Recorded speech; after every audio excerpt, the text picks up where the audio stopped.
5 years investigating, proving the provenance of this alleged film, this top secret film, which we're about to show you, and which you are about to see. And it purportedly shows an alien, an extraterrestrial biological entity being interrogated at the S2 facility in 1997 by members of the U.S. military. Yes, an alien creature being interrogated by members of the U.S. military. And just a few weeks ago, our guest, Jon Stewart, hand-delivered his entire investigation to Congressman Tim Burchett's office. And he's become the first non-government civilian to submit a report to the United States Congress regarding the extraterrestrial phenomenon. And Jon joins us now. Jon, welcome to the show. It's a pleasure to have you here on Redacted. You, Clayton, it's an honor, and it's an honor at any time anyone is willing to listen to this bizarre and incredible journey and investigation. And I am honored to be on your show and able to tell your viewers and listeners my journey and expose without a doubt the greatest cover-up in human history. So we're going to show this film in a minute, and it's about 2 minutes and 57 seconds long, this film from 1997. We're going to walk through it, and you're going to explain to our viewers exactly what we're seeing, but I do want to provide some context here on how this film came to be, how you got your hands on this film, and the cover-up surrounding this film. So how did you first learn about this interrogation that took place at 1997 at the S2 facility? Like most people back in 1997, this was part of, or this was a documentary that came out. And I was living this baller lifestyle. I had a black Porsche, a powerboat on Lake Michigan, living in the 36th floor of one of the hottest real estate markets and areas in Chicago. And I say that not to impress anybody, but to impress upon people. I go to sit down and watch this documentary thinking alien interview. This is going to be like a weird humanoid looking person handing a clipboard over to a general at the Pentagon for a job interview. I mean, this is how my brain was thinking. And I'm sitting down, and in 30 minutes into this documentary, this footage comes on. It's not professionally done. It doesn't have any cuts. There's people in the foreshadow. This gray alien is bone color, bone, like human bone. It's got round eyes, not almond shaped eyes. If I'm hoaxing a video of a gray alien, it's going to be gray, and it's going to have the typical almond eyes. And this bizarre physiological monitor next to the bean that goes up and down and not across the screen. And then Victor, the alleged whistleblower who claimed to have helped smuggle this out of Area 51, that's the way insiders talk of Area 51. And and I had a psychologist tell me that I've probably encountered 10,000 people in my life with wrestling and in the automobile industry and in politics. I've never heard anyone this intelligent in my life, and I don't think a 23-year-old screenwriter in 96 could have made up this script that Victor was talking about. I mean, the vernacular he used was bizarre, and he used a term called medical flagging. The creature starts to medically flag. And I asked my old doctor, who was about 65 years old at the time in 97, on my annual checkup. I said, "What is medically flagging?" He looked at me. He goes, "Where did you hear that from? That's like a army medical term we used in the 50s and 60s." I'm like, "Wait a minute, what is going on here?" And then there was some weird an acronym on the bottom, DNI, David November Igloo slash 27.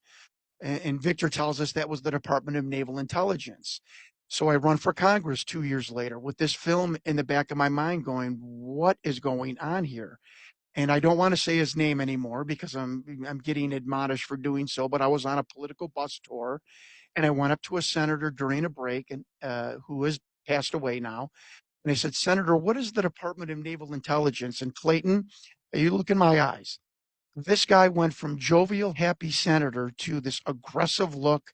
And he looked at me, he goes, "You don't need to know anything about that." And he stormed off, and he never talked to me the rest of the tour, which was a weekend. And I'm thinking to myself, and Clayton, you're a journalist, you're an investigative reporter too. I'm thinking, wait a minute. I got a hoaxed video with medical terminology from 50s and 60s. I've got a gray alien that's tan and round eyes, medical staff that are in short sleeve scrubs and not in biohazard suits to really hype up the video. I've got a monitor that I have never seen in, 35 years of my life back then, and I've got three letters on this hoaxed video that has just pissed off a United States senator. What in God's name is going on with this film? I think we probably we've let our audience wait long enough, but I absolutely wanted to Absolutely. provide the deep context on this film, so that you're not just watching this film without any context and knowing the names of the individuals who were in the room, people who were there at the time, and the verification of that, all of that processing there. The New York Times piece of this, them saying we believe you, we believe the veracity of this. So you have all of that. Now, let's play the film. So here it is. This is, again, it's silence. There's no audio on this. What are we looking at here as we play this film? What are we seeing on our screen, John? Okay. Contrary to Victor's voiceover, this is a film shot April of 1991, a thought projection interview of a other gray, designated an other gray, an extraterrestrial biological entity. He is a haploid, which means he came with only one sexual chromosome. Human beings are diploids. For any microbiologists out there, if I'm hatcheting those words, I'm sorry. But this being had only one sexual chromosome. He came to the S2 alpha, the official designation of the underground facility that housed the alien interrogation and retention program. That's the unofficial name of what this was. They call these interview suites the ambassador suites because the government did try for the care and did treat these and look at these beings and still do as ambassadors from other planets and other dimensions. And if you hear David Grush coughing on his words, it's because he doesn't want to tell you that some of these beings are from other dimensions. And so this being was very ill at the time. He had a respiratory issue. Now Sean David Morton also heard. I can't verify this veracity, that it's some sort of debilitation or disease with its heart lung sac. It does not have a traditional heart. It's got a heart lung one sac, which was the need for the special monitor, which goes up and down, does not go across. To monitor this bizarre heart lung one sac organ that the alien has. And behind the viewing glass were five men, two telepaths. There is a researcher out there, and I don't doubt it. And because I've seen the outline of the figure, um, and I didn't catch this, and someone else did, so I'm crediting them. I don't ever want to not credit other people that Colin Powell was in that interview room. Now, I know that sounds crazy. I can't verify it, but it certainly looks like the outline of him. It looks like an African American male in his 50s wearing an Army Class A dress uniform. Funny, the Rear Admiral that was on my list was the person that reported intelligence to the Joint Chiefs of Staff. Interesting. But that's how bizarre this film has gotten. And I'm not even going to tell you anything about the telepaths because I don't want it to get into the Da Vinci Code. But even Doty said that the telepathic program, the people they hired, was ridiculous. They were like one step above 1-800 psychics back in the 80s and 90s.